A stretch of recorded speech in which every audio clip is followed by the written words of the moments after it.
Le palais du prince dragon. Conte de Chine.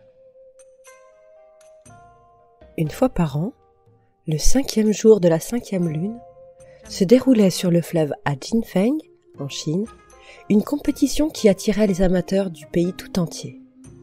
L'épreuve des bateaux dragons. Ces bateaux ressemblaient un peu aux jonques utilisées pour la pêche, mais elles étaient décorées de façon particulière. À la proue, sculptée dans le bois, se dressait un énorme dragon aux écailles vertes et jaunes. Sa queue serpentine se déroulait jusqu'à la poupe. Sous la queue du dragon, à l'extérieur du bateau, était disposée une planchette de bois flexible à peine visible. Pourtant, cette planchette était précisément ce qui rendait la compétition des bateaux dragons si passionnante. C'était là que, pendant la compétition, les acrobates exécutaient leurs numéros. Le talent de ces artistes était tel que les spectateurs avaient le souffle coupé par l'émotion. Sauts, pirouettes entre chats, les jeunes acrobates semblaient plus légers que l'air, et les figures réalisées étaient plus gracieuses que celles des danseurs les plus accomplis. Cette agilité était le fruit d'un long travail, d'un entraînement patient et difficile. En effet, les jeunes acrobates apprenaient la voltige dès leur plus jeune âge, et certains d'entre eux étaient si appréciés que les propriétaires des bateaux achetaient à prix d'or leur participation au concours. C'était vraiment un spectacle éblouissant que de les voir effleurer, comme des libellules, l'eau traîtresse du fleuve, puis reprendre leur équilibre au dernier moment, alors que les spectateurs les croyaient déjà perdus. Parmi les acrobates les plus célèbres de Jinfeng, il y avait un beau jeune homme nommé Atuan, le fils d'une pauvre veuve. Personne mieux que lui ne savait susciter l'émotion de la foule et déchaîner les applaudissements lorsqu'il se produisait sur la planchette du bateau dragon. Par malheur, un jour Atuan perdit l'équilibre et disparut dans le fleuve. Tous les efforts pour le ramener à la surface furent vains. Les propriétaires du bateau se rendirent alors chez sa mère pour lui annoncer la terrible nouvelle, et elle pleura toutes les larmes de son corps. Pourtant Atuan n'était pas mort. À peine tombé dans le fleuve, il avait senti une force invisible qui l'attirait vers le fond. L'eau s'était creusée et formait autour de lui comme un puits, de telle sorte qu'il respirait sans peine. Cependant, il continuait à descendre. Il arriva enfin devant un palais scintillant. Il en franchit le portail et entra dans une vaste salle.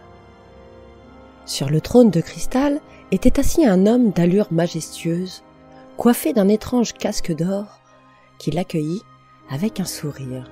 « Je suis le prince dragon, » dit-il. « Depuis longtemps j'admire tes acrobaties. J'ai pu me convaincre de ton habileté et j'ai voulu t'avoir près de moi. Désormais, tu feras partie des danseurs de ma cour. Je te nomme dans le groupe des branches de saule. » Des gardes armés conduisirent Atuan jusqu'à un ravissant pavillon. Sur le seuil, une vieille femme au visage ridé et bienveillant l'accueillit. « Bonjour Atuan, je m'appelle Sige. Je serai ton professeur de danse. Viens faire la connaissance de tes camarades. Entre, je t'en prie. » Dans le pavillon, de jeunes danseurs à peu près de l'âge d'Atuan saluèrent aimablement le nouveau venu. « Maintenant, » dit Sige, s'adressant aux adolescents, « montrez à Atuan la danse de la foudre et la danse du vent. Allons, en place !» Les premières notes d'une musique cadencée s'élevèrent et les jeunes gens commencèrent à danser. Jamais Atuan n'avait rien vu d'aussi gracieux, d'aussi léger. Quand la musique cessa, Dame Sige ordonna à Atuan de s'approcher. « Je vais t'enseigner à présent les pas de ces deux danses. »« Ce n'est pas nécessaire, » dit Atuan.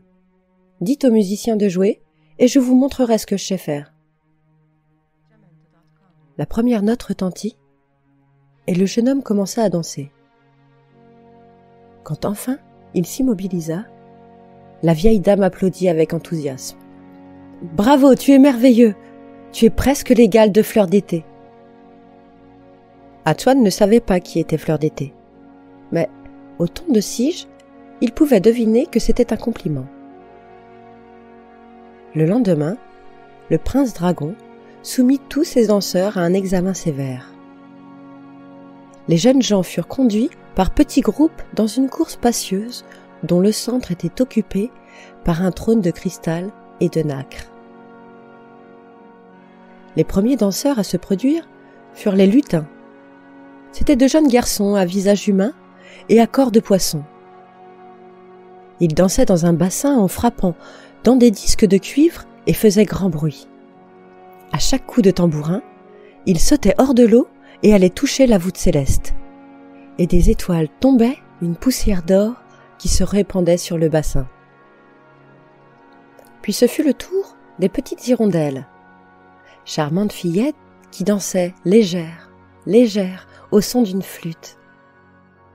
Peu à peu, autour des danseuses, l'eau gelait, transformant le bassin en un féerique monde de cristal.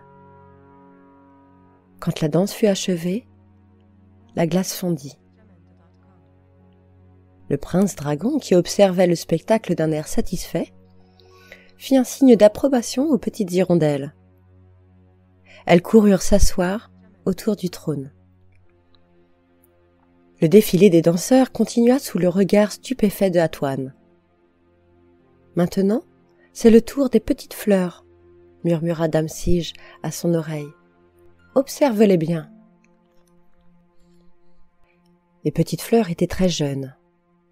Elles étaient vêtues de costumes couleur d'eau, incrustés de nacre, et dansaient au rythme d'une douce musique produite par des coquillages de diverses tailles.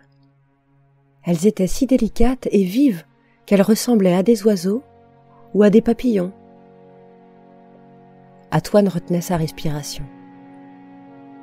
Soudain, sortant du groupe des petites fleurs, une jeune fille s'avança. Elle avait les yeux en amande et ses magnifiques cheveux noirs étaient coiffés d'une couronne de lotus. Elle portait un costume bleu fait de minuscules écailles de poissons irisés. Elle dansait à ravir, et à chacun de ses mouvements, de ses manches, de son corsage, sortaient à profusion des fleurs de toutes les couleurs et de toutes dimensions. Certaines montaient à la surface, d'autres retombaient à terre, transformant en jardin le pavement de la cour. La danse terminée, la ravissante jeune fille s'approcha du prince dragon et lui fit une profonde révérence. « Qui est cette extraordinaire danseuse ?» demanda Atoine à un jeune garçon. « C'est Fleur d'été. » Atoine aurait voulu en savoir davantage, mais il dut se taire car le groupe des algues vertes, composé de jeunes gens grands et maigres, couverts d'algues de la tête aux pieds, faisait son entrée. Ils évoluaient avec lenteur, s'inclinaient, se redressaient, se croisaient en un nonchalant tourbillonnement vert, comme s'ils voulaient imiter l'oscillation des vagues dans le courant. Atoine les trouva moins bons que les groupes précédents, et dame Sige le tira de ses réflexions. « C'est au tour des branches de saule. » Atoine se joignit à ses compagnons et s'accorda au rythme des tambourins et des harpes. Il dansait avec une grâce et une agilité qui dépassaient celles de ses camarades. Aux pas qu'il avait appris le jour précédent, il en ajouta d'autres, de son invention, exploitant au mieux la légèreté d'acrobate qui l'avait rendu si célèbre. Le prince dragon applaudit chaleureusement son exhibition. Puis d'un geste de la main, il l'appela près du trône. En signe de satisfaction, il lui ceignit le front d'un bandeau fait d'écailles d'or au milieu duquel était incrustée une perle d'une grosseur incroyable. Atoine remercia et s'inclina. En se redressant, il vit Fleur d'été qui le fixait, mais il n'eut pas le courage de lui adresser la parole. L'examen terminé, le prince dragon congédia les danseurs qui regagnèrent leur pavillon d'habitation. Atoine et Fleur d'été échangèrent en silence un signe d'adieu. Des jours et des jours passèrent sans qu'ils se revoient. Mais pendant cette période, Antoine comprit qu'il était tombé amoureux de Fleur d'été. Il sentait qu'il ne pourrait plus vivre sans elle. Il devint triste et silencieux. Pendant les séances d'exercice que dirigeait Dame Sige, il dansait sans enthousiasme. Puis il se réfugiait dans un coin pour soupirer. Il ne mangeait plus et dépérissait. Dame Sige le fit garder dans la chambre. Chaque matin, elle lui portait quelques nouveaux médicaments, mais l'état du jeune homme ne s'améliorait guère. Personne n'arrivait à comprendre l'origine du mal mystérieux qui le rongeait. Dame Sige, pour sa part, était fort préoccupée par cette étrange maladie, car une fête très importante approchait. Le prince des fleuves venait rendre visite au prince dragon, et naturellement les danseurs devaient donner un spectacle devant cette hôte de marque. Comment s'en tirerait le groupe des branches de saule s'il était privé de son meilleur élément? Antoine, quant à lui, ne s'en préoccupait pas le moins du monde. Peu lui importait la prochaine fête, le ballet, l'arrivée du prince des fleuves. Il ne songeait qu'à revoir Fleuve d'été et rêvait de lui parler longuement. Un matin, tandis qu'il était étendu sur son lit, taciturne comme à l'accoutumée, un garçon du groupe des lutins vint lui rendre visite. « Ainsi tu ne vas pas mieux, Antoine ?» demanda-t-il malicieux. « Hélas, personne jusqu'ici n'a pu découvrir la cause de ma maladie. Moi je la connais, la cause, dit le lutin. Elle s'appelle Fleur d'été. » Antoine sursauta et s'assit sur son lit. « Comment l'as-tu deviné ? Figure-toi que Fleur d'été a la même maladie que toi. Lassitude, mélancolie. Une fille de son groupe, qui est son amie et sa confidente, me l'a dit. » Antoine s'adressa alors, d'un ton suppliant, au lutin. « Ami, si seulement je pouvais rencontrer Fleur d'été. Je sens qu'il me suffirait de la voir un instant pour guérir. » Le lutin réfléchit et répondit. « Peux-tu marcher ?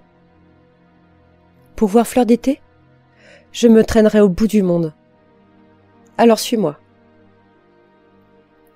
S'appuyant au bras du lutin, Antoine fit ses premiers pas.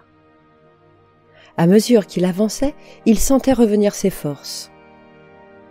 Le lutin le guida à travers de nombreuses galeries qui semblaient creusées dans le cristal.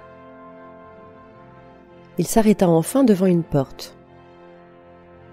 Il l'ouvrit avec une clé minuscule et suivit un étroit couloir jusqu'à une autre porte décorée de coquillages et de fleurs de nacre. Le lutin la poussa et Antoine resta bouche bée d'étonnement. Au-delà s'étendait un bois de magnolias.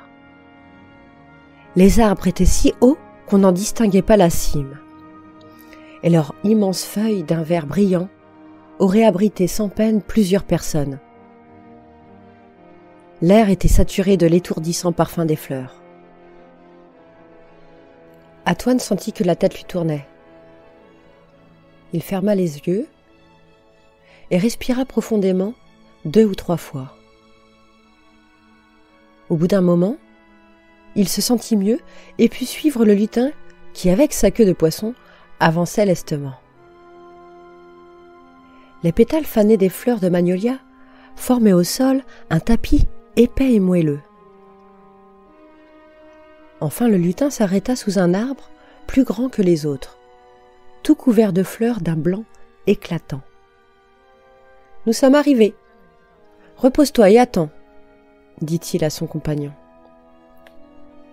Il s'éloigna de sa gracieuse démarche de danseur. Antoine s'assit sur le tapis de pétales et regarda autour de lui. Il n'y avait pas âme qui vive. On n'entendait pas un bruit. Soudain, un pétale de magnolia se détacha et tomba en tournoyant lentement. Au même instant, Antoine entendit un bruissement derrière lui. Il se retourna et vit une jeune fille qui s'avançait en souriant timidement. C'était Fleur d'été. Elle était plus pâle et plus mince que lorsqu'il l'avait vue pour la première fois, mais elle était à ses yeux encore plus belle. « Fleur d'été » s'écria le jeune homme. « Antoine » murmura la jeune fille. « Enfin, je peux te voir te parler. Si tu savais combien j'ai désiré ce moment, Fleur d'été. Le désespoir de vivre loin de toi m'a rendu malade. Chaque groupe doit vivre dans un pavillon particulier, soupira Fleur d'été. Et nous ne pouvons nous rencontrer que lors des fêtes, ou quand le prince dragon reçoit des visiteurs. Moi aussi je me consumais de mélancolie. Heureusement notre ami lutin a eu pitié de nous. Les deux amoureux s'assirent sous un magnolia et bavardèrent longuement. « Comment es-tu arrivé au fond du fleuve, Antoine ?» interrogea Fleur d'été. « Je terminais mon numéro d'acrobatie sur les bateaux dragons lors de la fête de la 5e lune, quand je ne sais comment, j'ai perdu l'équilibre, et des mains invisibles m'ont entraîné jusqu'ici.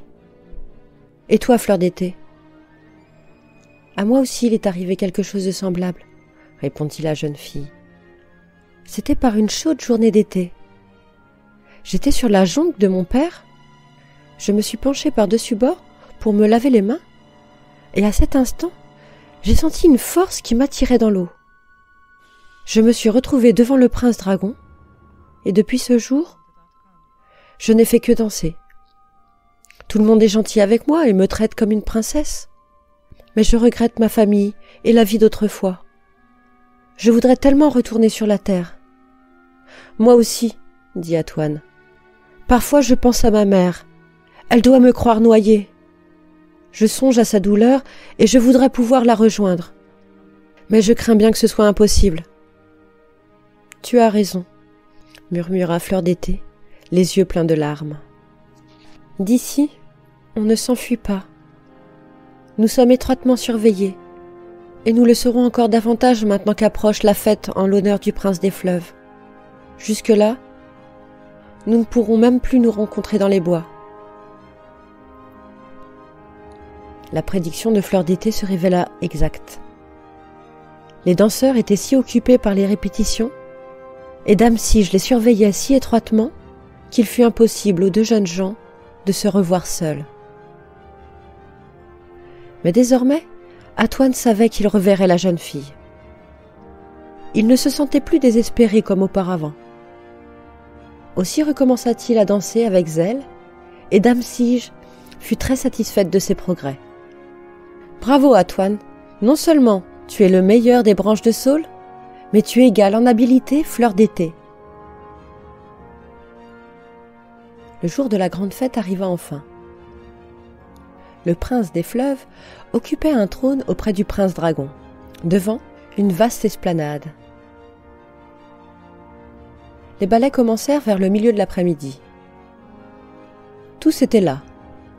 Les branches de saule, les petites hirondelles, les lutins, les petites fleurs, les algues vertes, et tous dansaient merveilleusement.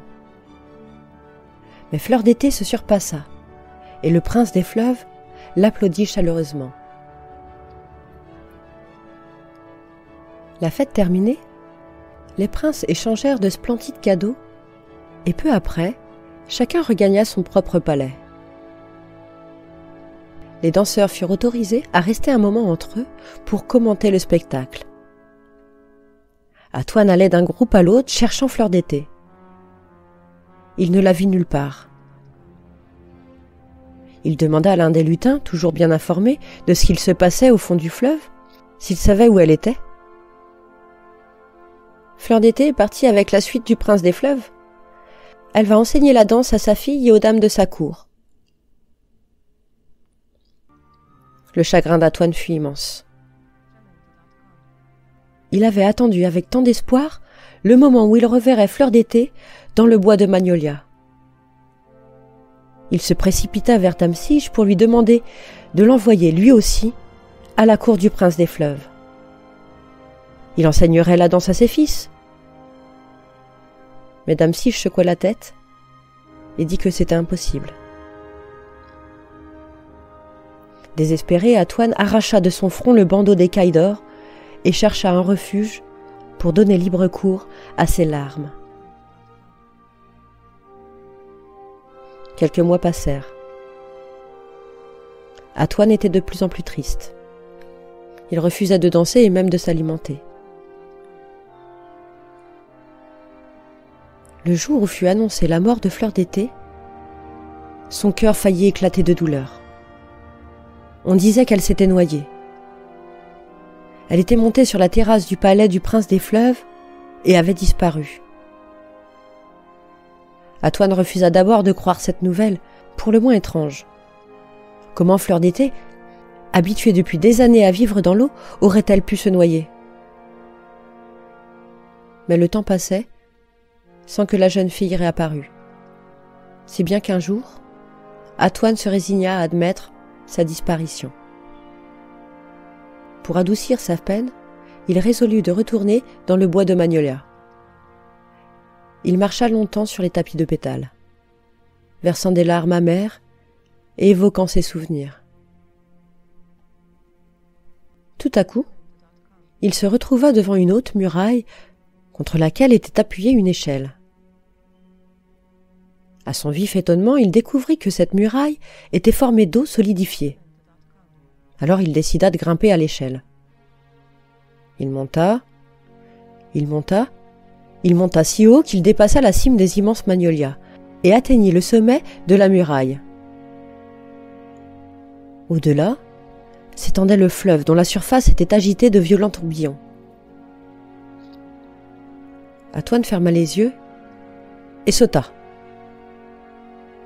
Une fois dans l'eau, il nagea de toutes ses forces pour lutter contre les remous qui menaçaient de l'engloutir.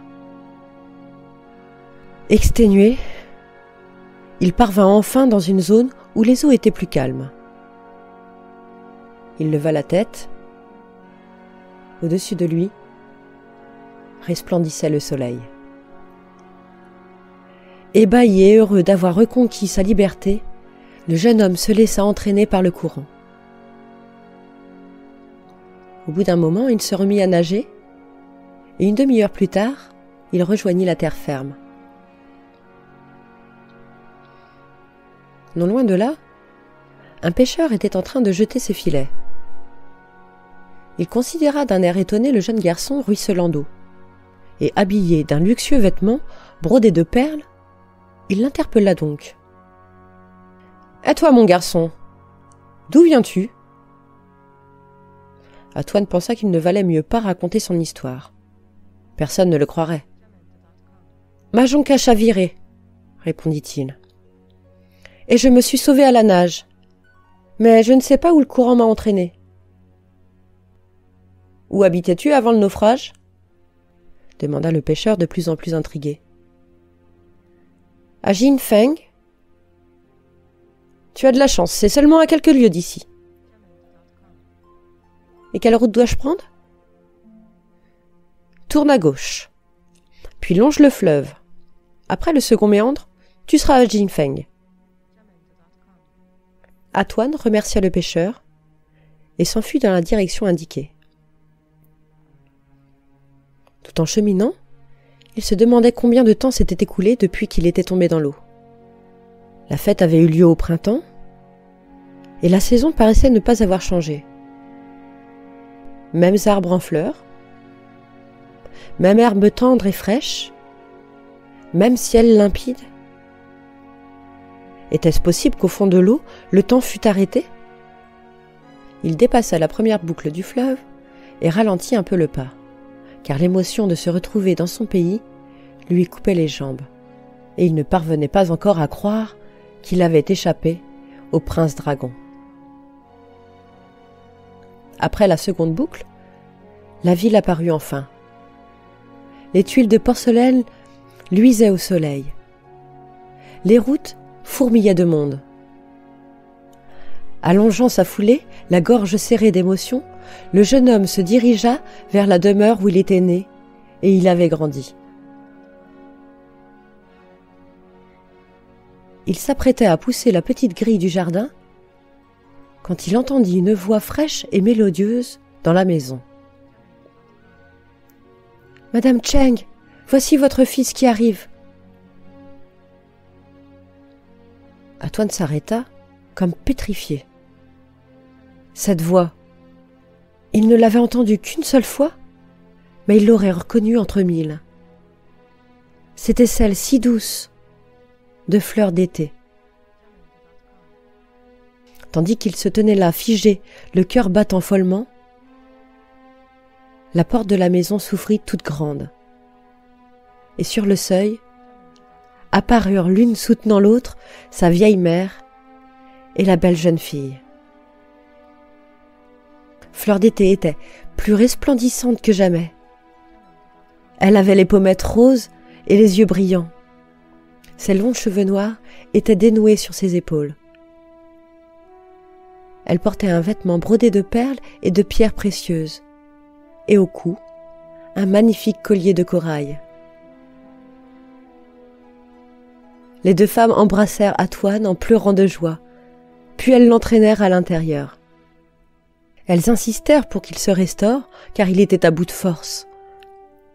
Mais Antoine désirait avant tout savoir de quelle façon Fleur d'été était arrivée à Jingfeng, alors que tous, au fond du fleuve, la croyaient noyée. Auparavant pourtant, devant l'insistance de Fleur d'été, il dut raconter sa propre histoire, comment il avait réussi à s'enfuir en franchissant la muraille d'eau, et comment ensuite il avait nagé de toutes ses forces pour échapper aux remous du fleuve.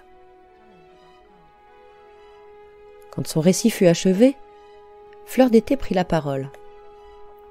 Après la fête, j'ai suivi le prince des fleuves dans son palais. Et la vie est devenue bien triste pour moi. Je passais de longues heures à enseigner la danse à la princesse et aux demoiselles d'honneur, qui d'ailleurs étaient un peu méchantes. Le reste du temps, je pensais à toi, Antoine. J'évoquais cet instant merveilleux que nous avions vécu dans les bois de Magnolia. Moi aussi je me suis souvent rappelé ce moment, et je pleurais de douleur, l'interrompit le jeune homme avec un soupir. Puis un jour, reprit Fleur d'été, je n'ai plus été capable de supporter ton absence.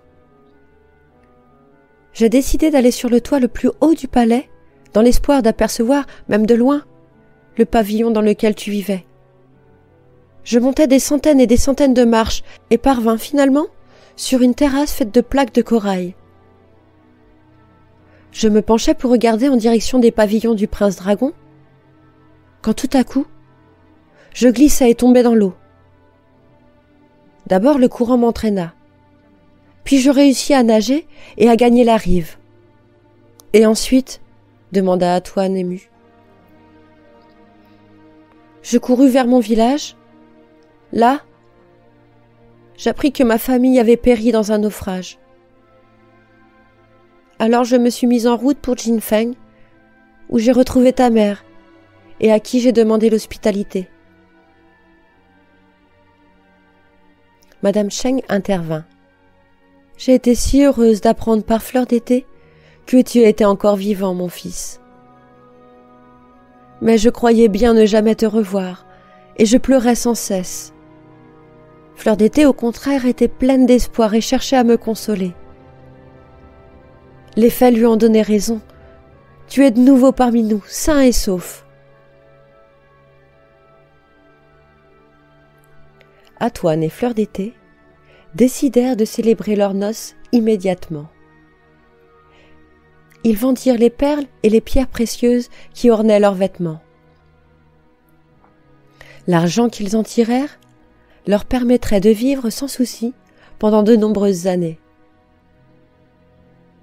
Pour leur mariage, ils organisèrent une belle fête au cours de laquelle ils dansèrent pour leurs invités qui applaudirent sans fin leur grâce et leur talent. Et de ce jour, ils vécurent très heureux. Le prince dragon, quant à lui, ne se consolait pas d'avoir perdu ses deux meilleurs danseurs. Et il avait renoncé à donner des fêtes et des réceptions.